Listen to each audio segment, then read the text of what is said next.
मुलाचं करिअर मी कशा पद्धतीनं करू असे विचारणारे जर पालक तुमच्याकडे येत असेल तर समजायचं की तुम्ही 40 वर्ष ह्या शिक्षण क्षेत्रात दर्जेदार काम केले आणि तुम्ही एक ज्ञानी व्यक्ती म्हणून समाज तुम्हाला ओळखते.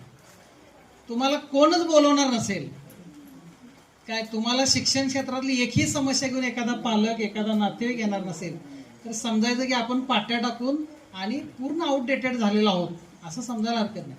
पण हा माणूस तसं नाही, अपडेटेड माणूस आहे.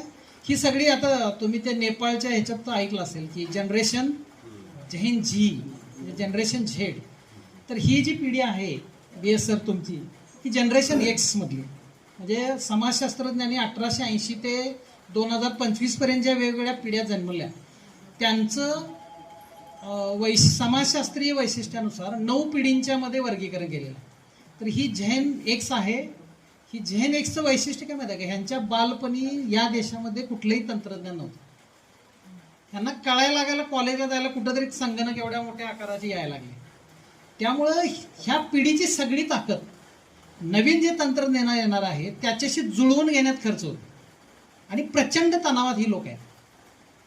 बरोबर आहे का शिंदे सर, तुम्ही ह्या काळातले सगळे लोक प्रचंड तणावात आहेत. तर हा तणाव त्यांच्या नोकरीच्या शेवटपर्यंत राहणारच आहे.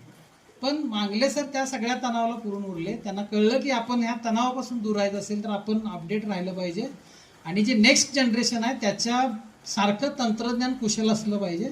हे लक्षात घ्या. ते मांगले सरांनी ह्या जनरेशन गॅप मोडून पुढं काम करण्याचं काम केलेलं आहे. त्यांनी शिक्षक ते केंद्र प्रमुख म्हणून खूप चांगल्या पद्धतीनं काम केलं आहे. त्यांच्या मुलगीचं ज्यावेळी मी भाषण ऐकलं तर मला आनंद आहे की प्रत्येक कार्यक्रमात मुलं भाषण करत असतात. अगदी 2-4 ताववरून लिहून आणलेलं असतात. तुम्ही स्वतःहून बोलला, ते तुमच्यासमोर मुद्दे होते पण स्वतःहून आत्मविश्वास मांडला. एक माझं कौतुक आहे मांगले सर की मला माझ्यात ही उणीव वाटली की मुलांचं संगोपन कशा पद्धतीनं करावं याचं एक उत्कृष्ट उदाहरण तुम्ही आहात असं मला जाणवलं त्यांच्या बोलण्यावरून. नक्की माझ्या घरात ढीगभर पुस्तकं आहेत. मी चांगला वाचक आहे सगळ्यांना माहीत आहे. पण माझ्या मुलाला मी चांगला वाचक बनवू शकलो नाही. चांगला काय त्याला म्हणजे ऑफर लावायला लागते. आमच्या बायकोला साडी देतो म्हणलं एक पुस्तक वाच, तर एक वाचल्यावर 3000ची साडी द्यावी लागली. मग तो प्रयोग बंद केला.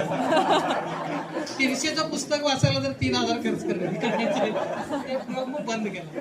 काय तर ते तुम्ही घडवू शकला तर मला तुमच्याकडून ते समजून घ्यायला लागेल की कशी मुलांच्या मध्ये वाचनाची आवड तुम्ही निर्माण केला. आणि सगळ्यात महत्वाचं की मुलांच्यावर संस्कार करणे ही जी गोष्ट असते तर ही मुलांनी शुभंकरोती म्हटलं, मुलांनी देवपूजा केली, मुलांनी घरात येणाऱ्यांच्या सगळ्या वडीलधाऱ्यांच्या पाया